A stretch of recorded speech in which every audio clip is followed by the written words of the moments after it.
విశాఖపట్నం భీమిలి నియోజకవర్గం కళింగ వైశ్య ఆత్మీయ సమావేశం ఎన్డీఏ కూటమి అభ్యర్థి గంటా శ్రీనివాసరావు నివాసంలో శుక్రవారం జరిగింది. ఈ కార్యక్రమంలో విశాఖ జిల్లా తెలుగుదేశం పార్టీ కళింగ వైశ్య సాధికారిక కన్వీనర్ కోరడ శ్రీనివాసరావు మాట్లాడుతూ, నా సామాజికంలో చాలా మంది నిరుపేద కుటుంబాలు ఉన్నాయి. చిల్లర వ్యాపారాలు చేస్తూ ఇబ్బంది పడుతున్నారు. ఎక్కడైనా పెళ్లిళ్లు గాని ఫంక్షన్లు గాని చేసుకోవాలంటే వేలాది రూపాయలు ఫంక్షన్లు తట్టుకోలేక ఇబ్బందులు పడుతున్నాము. మన ప్రభుత్వం వచ్చిన తర్వాత తప్పకుండా మా కళింగ వైశ్యులకు సామాజిక భవన్ ఇప్పించాలని తెలియజేశారు. ఈ కార్యక్రమంలో Bheemili Telugu Desam party incharge Korada Rajababu, BC సాధికార directors Tangudu Santosh, Potnuru Baburao, media coordinator Potnuru Ganesh, Bharatiya Janata party Kishan Morcha ప్రధాన కార్యదర్శి పొట్నూరు వెంకటకృష్ణారావు, పెంట చంద్రభూషణ్ రావు, తెలుగుదేశం పార్టీ నాయకులు లాడి సురేష్, సూరి చంద్రశేఖర్, సకలాబత్తుల సతీష్, గుడ్ల హరినాథ్, కందుల సత్యనారాయణ, కందుల శ్రీధర్, గుడ్ల శ్రీనివాసరావు, ఎస్ విష్ణుమూర్తి, సకలబత్తుల శ్రీనివాసరావు, వివిధ సంఘాల అధ్యక్షులు, కార్యదర్శులు తదితరులు పాల్గొన్నారు.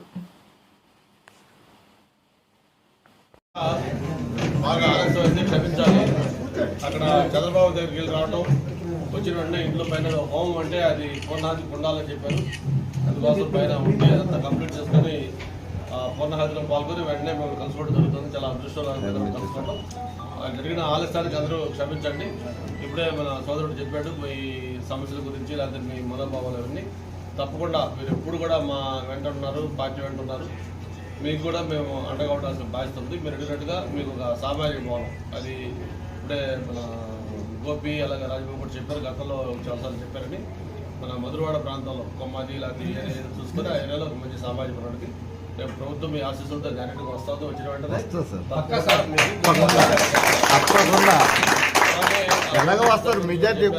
మరి ఎందుకంటే అది ఒక ఇది కాదు, దాని క్లాసిఫికేషన్ చాలా ప్రాసెస్ ఉంది.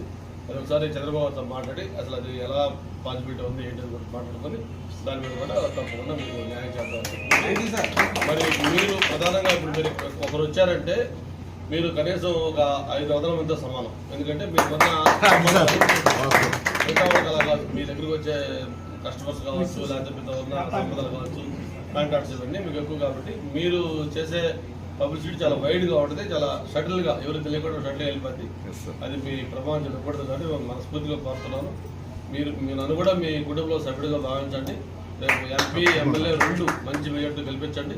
తప్పకుండా మేమంతా కూడా మీకు అండగా ఉంటాం. మేము కూడా మా బాధ్యతగా చూసుకుంటాం. తప్పకుండా. మా కళింగ వయసులో చాలా మంది పేద కుటుంబాలు ఉన్నాయి. వాళ్ళు ఎవరైనా సరే ఏమైనా కార్యక్రమాలు చేసుకోవాలనుకుంటే, పెళ్ళిళ్ళు కానీ లేదా బర్త్డే ఫంక్షన్లు కానీ ఇతర ఫంక్షన్లు చేసుకోవాలంటే, కమ్యూనిటీ హాల్లో కూర్చోవాలంటే లక్షలాది రూపాయలు ఖర్చు అవుతున్నాయి. కాబట్టి మా కళింగ వయసులో దయచేసి మీరు తప్పకుండా మీరు రేపు రాబోయే ప్రభుత్వంలో తప్పకుండా మీరు గెలుస్తారు, మినిస్టర్గా కూడా అవుతారు. మాకు 100% నమ్మకం ఉంది. ఎక్కడ కూడా వాతావరణం లేదు. ఏ ప్రాంతమైనా ఆంధ్రప్రదేశ్లో 175 కాన్స్టిట్యూన్సీలో ఎక్కడ పోటీ చేసినా అది 100% గంటా గారి గెలుపని మీ గంటాపరంగా చెప్పగలం. మరి అందరినీ ఆకర్షించే చిరునవ్వు, ఆప్యాయంగా పలకరించే మీ మనస్తత్వాన్ని ప్రతి ఒక్కరు కూడా మీకు 100% సపోర్ట్ చేసేవాళ్ళు సార్. మా కళింగ వయస్సులు ప్రతి షాపులో సుమారుగా రోజుకి 300 మంది పైగా మా షాపుల్లోకి వస్తుంటారు.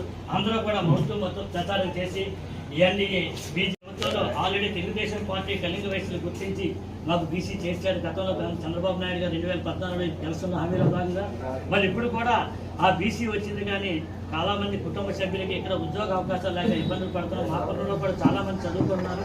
వాళ్ళు కూడా రేపు రాబోయే రోజుల్లో ఓబీసీ కూడా ప్రయత్నం చేసి మీరు తరఫున మా కళింగ వయసులకి న్యాయం చేస్తారని చెప్పి మనస్ఫూర్తిగా కోరుకుంటున్నాం. బాబు గారు కూడా మాకు వాళ్ళు కూడా శ్రీకాకుళంలో హామీ ఇవ్వడం జరిగింది.